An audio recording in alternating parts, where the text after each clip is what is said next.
Hi, I'm Sarah Cowgill, along with Andrew Moran, Jim Fite, Scott Cosenza, and Mark Angelides. And this is the Conservative Five, Liberty Nation's online TV news program.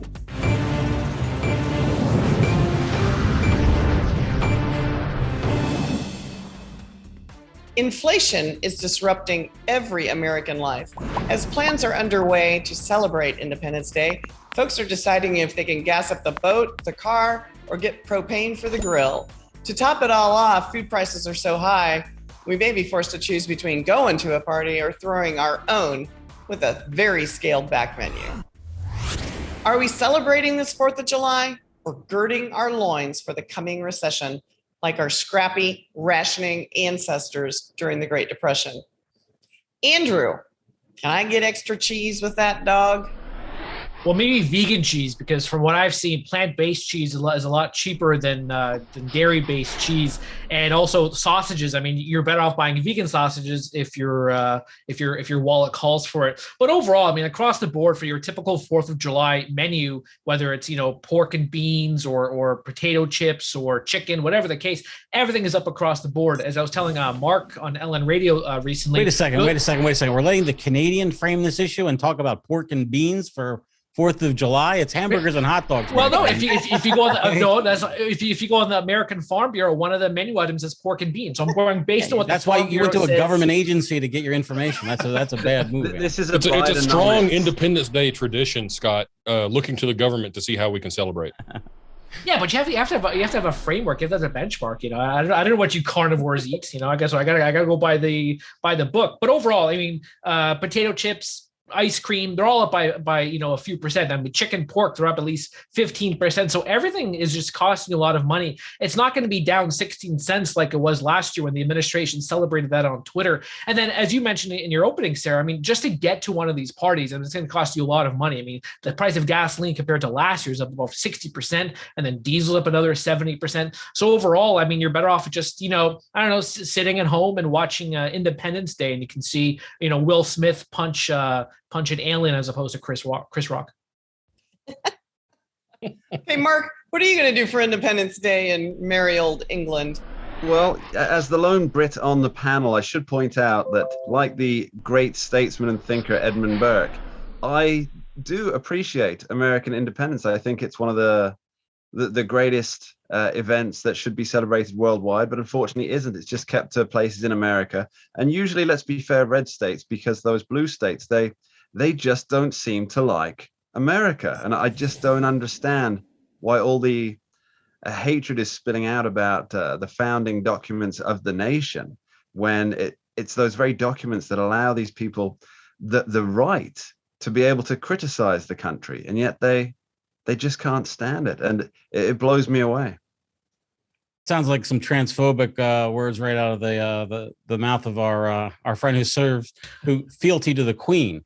Andrew, last week I went to the local grocery and could not find ground beef at any price in any quantity on the store shelves, which is, I mean, seriously, you want to talk about number one food served on Independence Day, it's hamburgers and hot dogs. And to see no ground beef, and it wasn't, by the way, it didn't appear to be due to some sort of run up, for pre-Independence Day cookouts, but a supply chain issue. So unavailable at any price, I think, for some of these things. Well, if you look at the IRI supply index data, I mean, you see a lot of, staples at 85%, 86% full. And this, if you compare that to a previous years, I mean, this is unheard of. I mean, 86% compared to, let's say, a third world country is fantastic. But when you're the largest economy in the world, 86% isn't something you're proud of. So I know when if you were to tell Biden that, he would say, oh, it's the mom and pop supermarket's fault. It's not because, mismanagement or price inflation or all. You can't be responsible for every undercapitalized business in the country. Exactly. Right? That's Well, I'm relatively sure that Jim is never going to have this problem. He'll just go out and shoot something and fry it up in a pan. Squirrel Jim, what are you burgers. going to do? What you got going on down south? We were grocery shopping the other day, and my wife actually was like, "Hey, I think a brisket would be nice." And I went over and looked at the price of brisket, and there's now another zero in the price tag than there used to be. And I told her, I was like, "Look, you want brisket? You're just gonna have to hope and pray that one of the neighbor's cows breaks out and roams through the yard." And Wait a minute. Then we can have brisket. I thought it was a bear. I really did.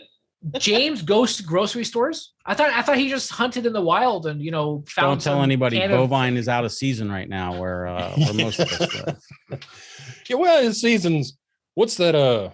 What was it Captain Barbosa said in Pirates of the Caribbean? The code is more of a guideline than a firm rule. But cross my land, you might get it, according to Jim. No, right, I'm the only one in the house that's excited about squirrels. So, well, do you need an AR-15 to hunt squirrel? Yes. No. Just a good old, still, yes, fully semi-automatic 22. We're never going to fully say semi-automatic. it's bad. We don't say we don't need it. You're only a man, or you're only a hunter if you can grab with your bare hands and bite the head off by yourself without any tools whatsoever. I don't know. I gotta push back on that there, Andrew. That's how we got the China virus. I hate to put on my tinfoil hat regarding the 4th of July celebrations, but do bear in mind that we spent the last year with the World Economic Forum and other government agencies telling us that we should get used to eating less meat and that we should start eating bugs. And then all of a sudden, on one of the biggest food holidays of the season, there's no food to be had.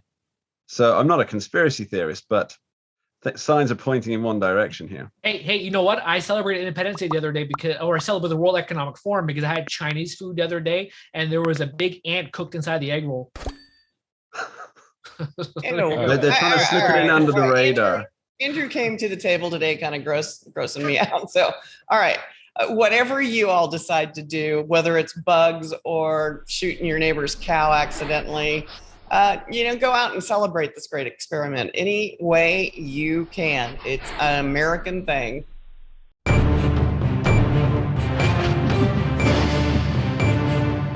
That's it for our Conservative 5 panel today. Check out our other C5 shows and segments on your favorite video platform, YouTube, Vimeo, Rumble, or on them all. As well, Liberty Nation has its own Roku channel where you can see all of our TV productions. Thanks for tuning in, and remember to surf on over to libertynation.com. Join us on the Member Zone, just $17.76 for the year. Special thanks to our fantastic editor and post coordinator, Frank Diorio.